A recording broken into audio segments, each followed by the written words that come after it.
Okay, today we have my Cascading Juniper. We're going to do some work on it today. We're going to just do some shaping and pruning, and then we're also going to get rid of this back branch. It really serves no purpose. It adds to a look on a certain angle, but it doesn't really add a purpose. It's back here hidden. And we're going to turn it into a gin, so at least there'll still be something here. It'll show something here, but we're going to do that. I'll rotate it here to show you the whole thing. It's got a little ice left on it. It snowed yesterday, so the snow had melted some and then refroze before I got to it. Had to pull some of it off. So we're going to start with that. We're going to start with the gin first. We're just going to cut that off. I'm going to cut that off about here for now, and then we're going to start pulling I'm going to use these. I don't have gin pliers, so I'll have to use these needle noses that I have for now. You just kind of squish the branch some to loosen up the bark. Now there's two ways to handle let's take this rock out. There's two ways to handle it on where it comes in. You can either cut it and you'd have a real crisp line where it will break, or you let it rip a little bit back. I'm gonna let it rip back because it'll look a little more natural, I think. See if I can get this started yet. Oh yeah, here we go. Starting to pull this.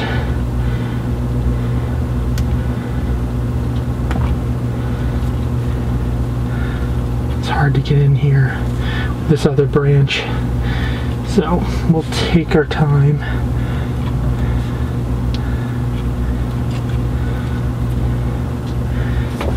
See if I can do better with these.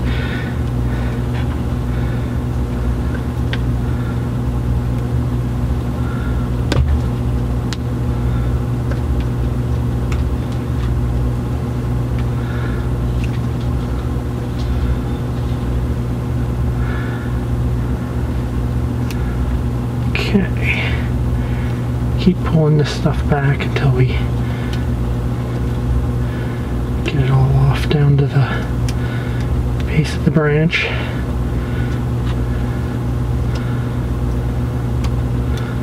Yeah, it's a little easier. I'm going to also remove this branch here. I was keeping it in case I wanted it, but it's kind of in a stupid place. It's in the crotch of well, what's going to be the gin now, and the other branch. Let's clean this up a little bit.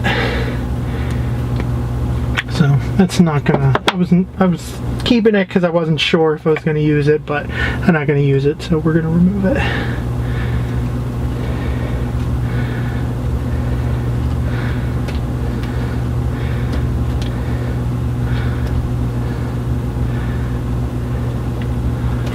Yeah, let's try to use my fingernail some more.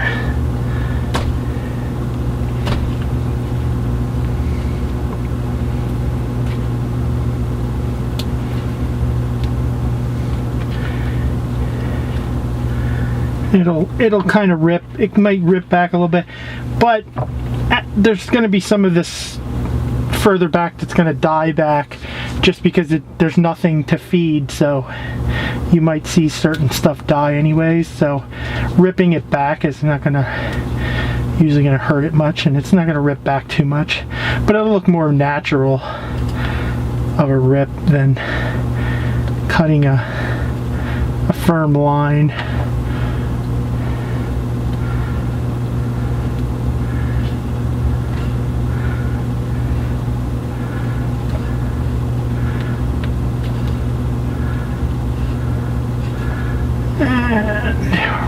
pretty good here.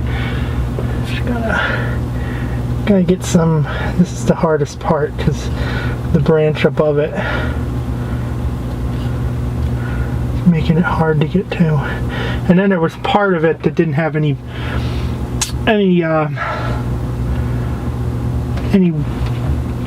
stuff on it anyways, because it was damaged. It was like that when I got it. Okay, now what we're going to do at the end is we're going to try to, I'm just going to crush it a little more. We're going to take these pliers, we're going to pull it back so we don't have a cut edge there. We have a more natural looking break to it.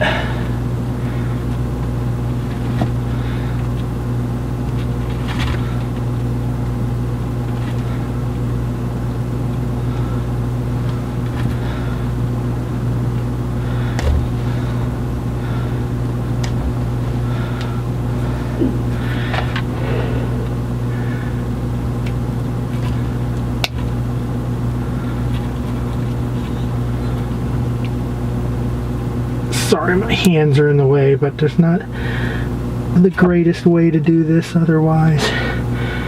Just need to get it done. And you just tear it back so it's more, like I said, so it doesn't look like you actually cut it off. It looks like it's broken, because that's what a gin is supposed to be representing, like a broken off branch, though.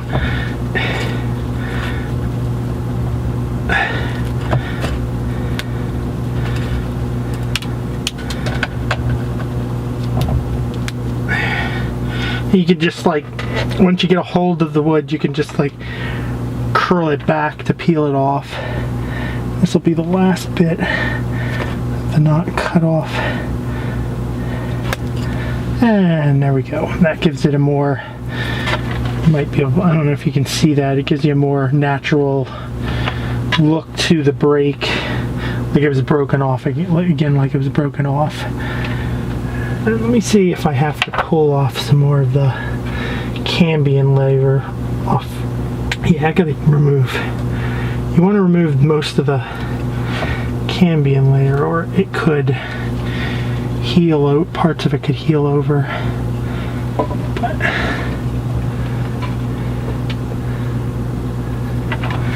okay, and there. Now that's what it looks like from the front. Looks, I like it. I like that with the gin.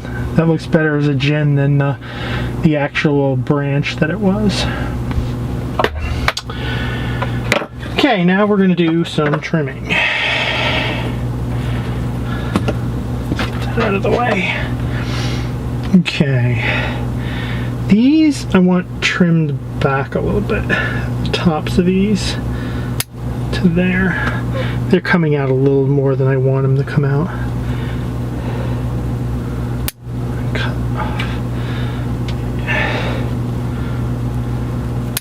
Cut back some of these.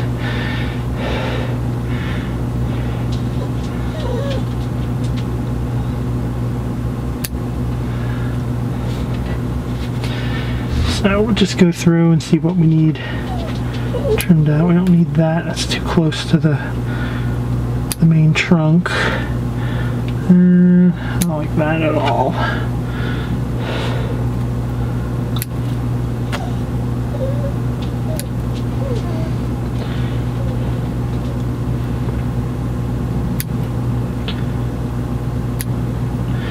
And by using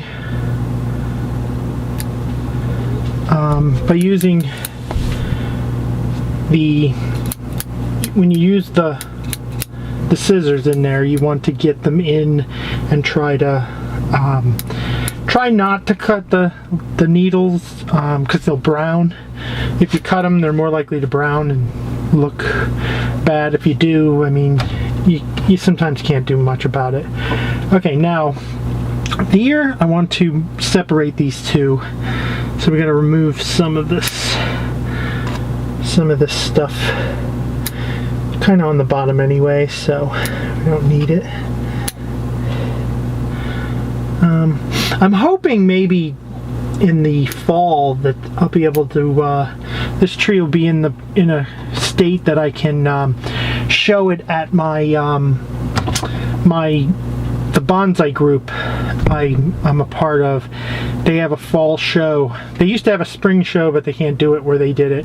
But they have a fall show at a garden, local garden in the area called Longwood Gardens, and I tree sitted to help out last year, but I didn't have a tree. This tree didn't get trimmed in the middle of the summer when I wanted it to for that, because it fell out of the pot and I didn't want a chance working on it then. So I'm hoping maybe this will be in shape for this fall to show, because this is the most far along tree I have. Don't really have anything else that's close to being ready to show in something. But I think it's a nice little tree. We're just trying to make some pads here and there in this cascade. I'm just starting at the top here.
Okay, there is what we have for now. Oh, I lost Rotate this.